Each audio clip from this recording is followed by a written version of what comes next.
Hey, hello, welcome. So in this video, we will talk about SQL constraints. So constraints are the rule enforced on the data columns of tables. So constant, it means that whenever we are using constraint on table, it means that we are going to restrict users for that particular columns to add a specific data only for the columns. So SQL constraint are used to limit the data, limit the type of data that can go into a table. This ensures the accuracy and the reliability of the data in the database. Constraint can be specified when a table is created with a create table commands, or you can use alter table statement to add a constraint in the table. So there are a few types of constraint available in SQL. So if you will see, we have some constraint as not null constraint, default constraint, unique, primary key, foreign key, check, and index constraint. So in this video, I will explain you about each and every constraint in depth. So here, if you see the first, we have not null constraint. So whenever we are adding any columns of a table as not null, it means that that column cannot store null value. It means that anyhow we have to insert values, any values in that particular column.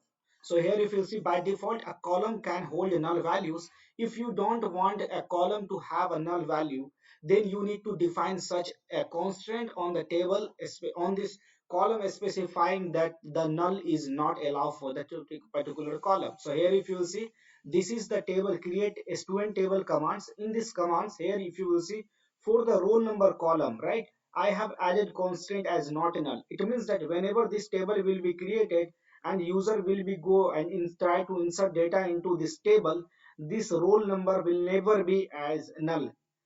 It fixed that anyhow we have to insert values in this roll column. In next constant, as we have default constant. So sometimes while inserting data into table, we don't want to insert any values for a particular columns, and we want that if whenever we missed or we skipped the inserting value for a particular column, few fixed values by default inserted in the columns. That's why we have default constraint.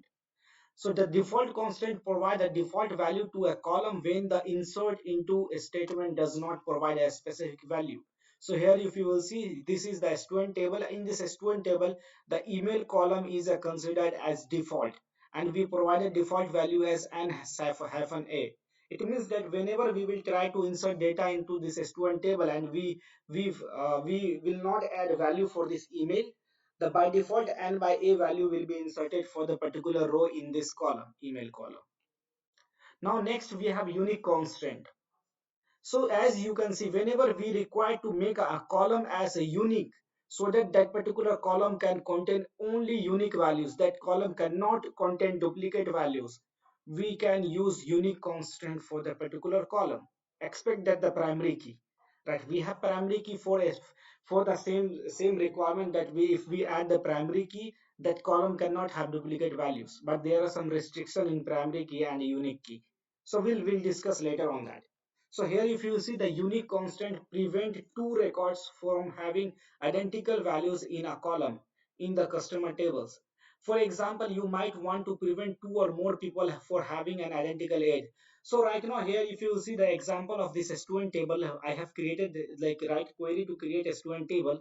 In this table for a column role, I have make that role column as a not null and unique. It means that this roll number will never store null value, and this we added the unique constant here, it means that we fixed to this role, that's real, this roll column cannot store duplicate value. So suppose we inserted first record as a roll number 1001, and we are going to try insert another record, and if in that another record we cannot insert roll number as a previous roll number, as the previous roll number already exists in the table. So that's the unique constant. Now we have primary key constant. So a primary key is a field in a table which uniquely identify each row records in a database table. Primary key must contain unique values. So it's fixed that whenever we are going to make any column as a primary key, it means that that column cannot store duplicate values. Same as the unique. That column cannot store, but there are slight differences between unique and the primary key. Unique key can have, the unique constant can have null values, but primary key cannot have null values. Here you can see a primary key column cannot have null values. A table can have only one primary key which may consist of a single or multiple fields. Which multiple when multiple fields are used as a primary key, they are called as composite key. So here if you will see in our table only one column can be primary key. So suppose there are requirement we have to make two or three columns as a unique so that that column cannot store null values, then we will use unique constraint. So here you can see while creating this student table in id column we make the constraint as primary key. It means that this id column cannot have duplicate values and this id column cannot have null values. And now next, if you will see, we have foreign key. So foreign key is always used for referring the parent key in a parent primary key of another table. So here you can see we have created one result table, create table result. In this result table, we have a student ID, result ID, subject and mark. And this student ID is coming from the student table. So here we make this student ID column of this result table as a reference of a student table of the id column. So this concept is called as foreign key. Foreign key is nothing, it is a reference column of parent table. So in this case this result table is a child table and the student table is a parent table. So you can see as a definition, a foreign key is a key used to link two tables together. This is sometimes also called as a referencing key. A foreign key is a column or a combination of column which values match a primary key in a different table. Right, so you can see this student ID column available in this student table ID as a primary key. And now we have check constraint. So check constraint, whenever we are going to add check constraint on a column, we can add a condition, we can add a some logic. And whenever user will try to insert value in that particular column, that check constraint will go and will check the values. So here you can see for creating the student table in age column we added the check constraint as age is greater than 50. So whenever user will try to insert record in the student table, it should be the value for the age column should be greater than 50. If user will allow insert values which will is less than 15, it will show an error that the check constraint failed. So the check constraint enables a condition to check the values being entered into a records too. If the condition evaluates to false, the record violated the constraint and it turns into the table. So if you will see user try to insert values as a, for values for age column as a 13, it will not insert, it will throw an error. As we have added the check constraint as age is greater than 50 and this age is nothing is the name of the column. And in last we have index. So we all know that we are using index to get retrieve data fastly from database. So whenever for in case of index, whenever we created any unique key or primary key on the particular table for the column, that by default index already created by the SQL engine. So the index is used to create and retrieve data from database very quickly. An index can be created by using a single or group of column in the table. So here you can see this is the table. I have a student table and I created index on this student table for the ID column.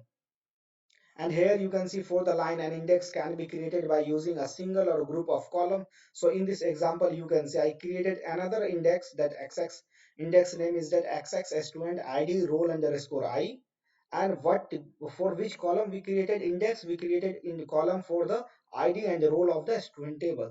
So here we created index only for the id column and here we created index for the id and role column together.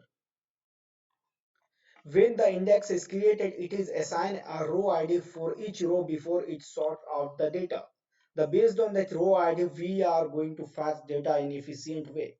Proper indexes are good for performance in large database, but you need to be careful while creating an index. Obviously, we have to be careful about creating the index. A selection of fields depends on what you are using in your SQL queries. True. So whenever we created index on any tables, while using the SQL query, we can use that columns to get the like query result faster.